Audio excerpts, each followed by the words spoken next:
Assalamualaikum warahmatullahi wabarakatuh. Apa kabar sahabat Amirul Mukminin? Semoga semua dalam lindungan Allah Subhanahu wa taala. Istri-istri Nabi Muhammad SAW adalah ibu bagi orang-orang beriman. Itu sebabnya setelah Rasulullah wafat, istri-istri beliau tidak boleh menikah lagi.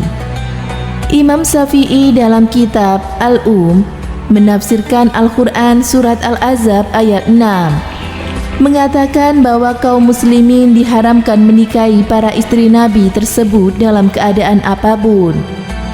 Para istri Nabi itu pun diserupakan dengan para ibu karena besarnya hak mereka atas kaum mukminin dan juga karena diharamkan dinikahi mereka, ujar Imam Syafi'i. Allah Subhanahu wa taala berfirman yang artinya istri-istri Nabi adalah ibu-ibu mereka. Al-Quran Surat Al-Ahzab ayat 6.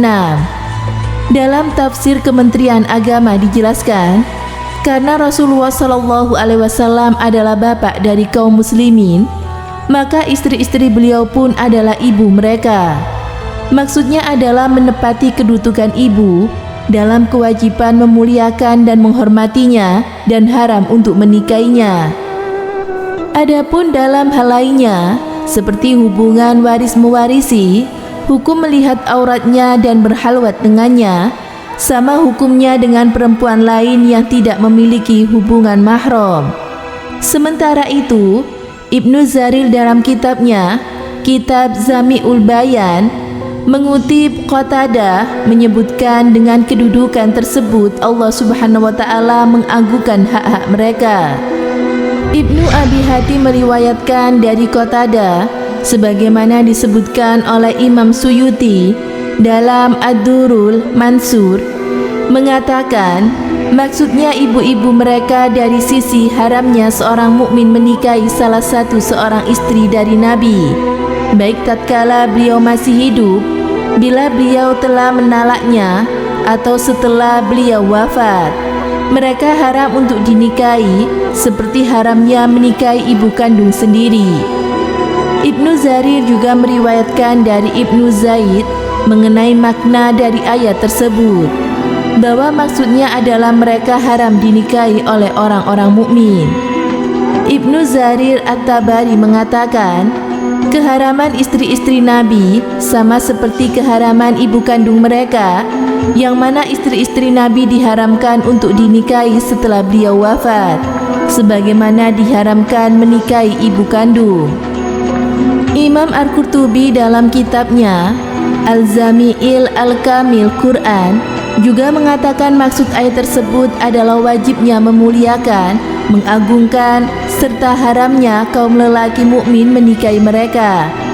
Namun wajib menutup hijab mereka, beda dengan ibu kandung, atau tidak perlu ada hijab ketika bertemu dengan anak kandung.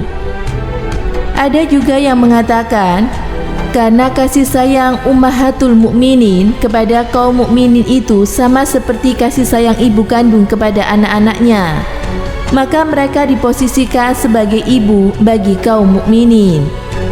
Namun kedudukan mereka sebagai ibu itu tidak bersekuensi saling mewarisi sebagaimana ibu kandung.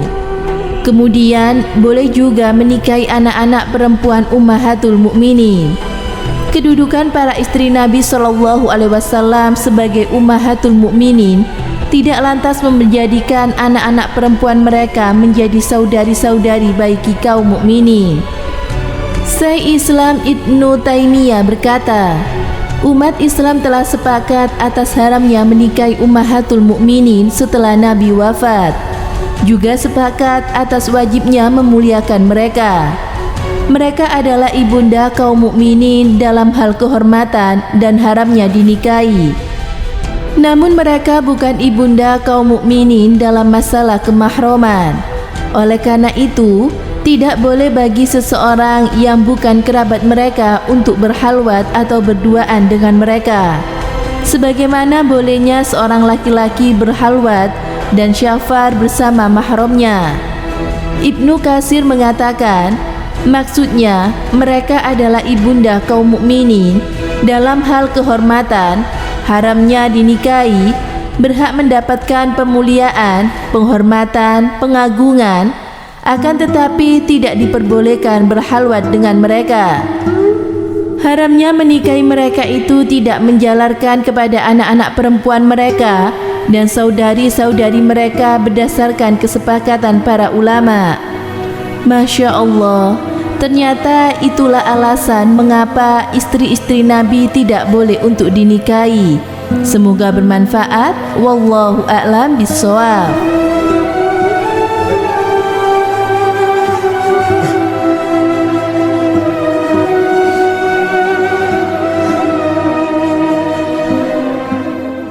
Assalamualaikum warahmatullahi wabarakatuh, pemirsa Amirul Mukminin yang dirahmati Allah Subhanahu wa taala.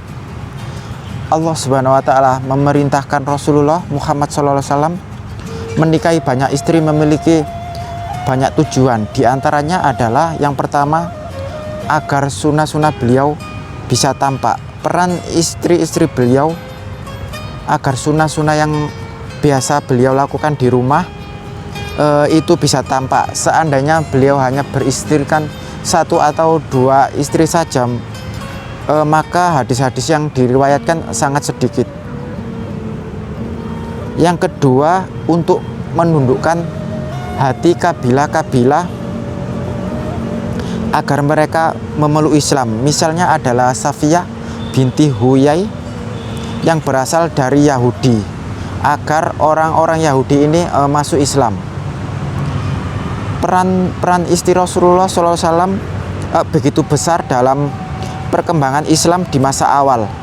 Dengan banyak istri mereka bisa mengajarkan ilmu agama Islam kepada para sahabat, para tabi'in, dan orang-orang soleh di zamannya. Semoga memberi manfaat. Wassalamualaikum warahmatullahi wabarakatuh.